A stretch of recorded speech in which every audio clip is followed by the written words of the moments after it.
मित्रांनो, आपण घराच्या अंगणामध्ये किंवा घराच्या भिंतीमध्ये, घराच्या पायामध्ये वड, पिंपळ, उंबर इत्यादी झाडे आपोआप निघतात आणि ते काही केल्या ती झाडे मरत नाहीत आणि मग किती वेळ कापा ते पुन्हा पुन्हा निघतात.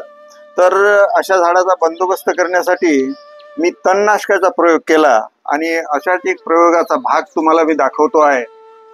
हे आता वडाचं झाड आहे आणि याला एक 10-12 दिवसाच्या आधी आम्ही या झाडावर ग्लायफोसेटची फवारणी केली.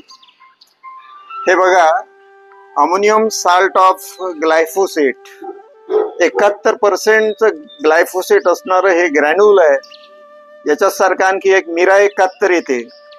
आणि हे वापरायचं कसं तर 1 लिटर पाण्यात हे 10 ग्रॅम टाकायचं. 1 लिटर पाण्यात 10 ग्रॅम टाकलं आणि त्याची या झाडावर फवारणी करायची, दाट फवारणी करायची. आणि ती फवारणी केल्यानंतर काही दिवसात हे झाड सुकायला लागते. जर झाड मोठं असेल तर हे प्रमाण तुम्ही 1 लिटर पाण्यात 20 ग्रॅम करायचं.